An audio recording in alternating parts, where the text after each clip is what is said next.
Rencana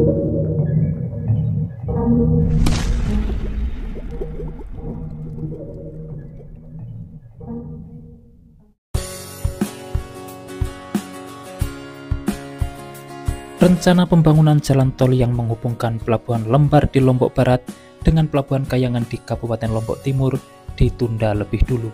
Pertimbangannya selain memberatkan, juga biayanya mahal. Sebagai gantinya, pemerintah Provinsi NTB mengusulkan dibangun jalan bypass. Kepala Dinas Pekerjaan Umum dan Penataan Ruang Provinsi NTB, H. Sadimin STMT, pada Senin 11 Agustus 2025 mengakui jika sebelumnya Gubernur NTB Dr. Haji Lalu Muhammad Iqbal mengusulkan pembangunan jalan tol ke pemerintah pusat. Namun kata pelaksana tugas Kepala Biro Pengadaan Barang dan Jasa Sekda NTB ini, dari hasil perhitungan dan analisa pembangunan jalan tol membutuhkan dana lebih dari 22 triliun. Sementara kondisi keuangan negara kurang baik, sehingga Pemprov NTB mengusulkan untuk membangun bypass yang nilainya jauh lebih murah. Proyek bypass ini dinilai lebih cepat dari segi waktu serta hemat dari segi anggaran. Anggaran untuk pembangunan jalan bypass hanya sekitar 3,5 triliun. Jauh berbeda dengan biaya pembangunan jalan tol yang menyentuh angka 22 triliun.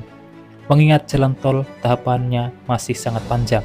Sedangkan jika bypass, mudah-mudahan harapannya pada pemerintahan Prabowo Gibran segera tuntas.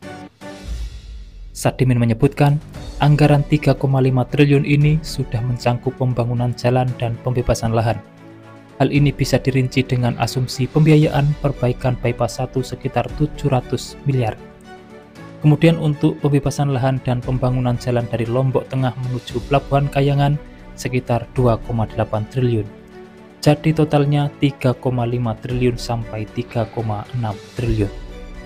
Pembangunan bypass ini diharapkan tuntas pada masa pemerintahan Presiden Prabowo atau pemerintahan Gubernur NTB Haji Lalu Muhammad Iqbal dan Wakil Gubernur Hajah Indah Darmayanti Putri. Ia mengatakan rencana pembangunan jalan bypass ini akan meneruskan jalan bypass dari Bundaran Gerung di Lombok Barat hingga ke jalan bypass Bandara Internasional Lombok Mandalika menuju sirkuit Mandalika. Diperkirakan nantinya ada jalur lambatnya sekitar 20,4 km dari Bundaran Gerung sampai Bundaran BIL. Kemudian ditambah dari bypass Sengkol atau arah sirkuit Mandalika sampai ke Pringgabaya, Lombok Timur. Sadimin mengatakan anggaran 3,5 triliun ini sudah mencangkup pembangunan jalan dan pembebasan lahan, termasuk anggaran untuk detail engineering design. Anggaran ini diajukan ke pemerintah pusat melalui anggaran pendapatan dan belanja negara. Rencana pengerjaan jalan bypass yang menghubungkan Pelabuhan Lembar dan Kayangan ini akan dimulai tahun ini. Semula dana untuk studi kelayakan sebesar 5 miliar untuk pembangunan jalan tol itu akan dialihkan untuk studi kelayakan pembangunan jalan bypass, termasuk mengurus dokumen analisis dampak lingkungan. Tahun depan harapannya DED sama pembebasan lahan, kemudian tahun 2027 sampai 2029 sudah bisa masuk konstruksi dan terselesaikan. Sadimin menambahkan pembangunan jalan bypass ini merupakan proyek jangka menengah. Untuk pembangunan jalan tol bakal tetap dikomunikasikan dengan pemerintah pusat sebagai alternatif pembangunan jangka panjang. Penundaan pembangunan jalan tol ini juga telah dikonsultasikan ke pemerintah pusat. Gubernur NTB sudah bersurat ke Kementerian Pekerjaan Umum.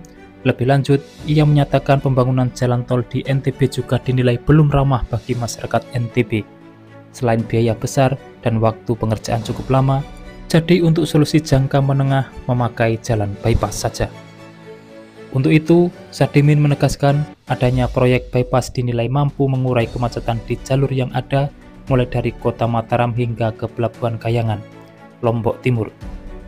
Nantinya harapannya mobil truk, mobil logistik tidak perlu lagi lewat jalan exiting dari Kota Mataram ke Kayangan.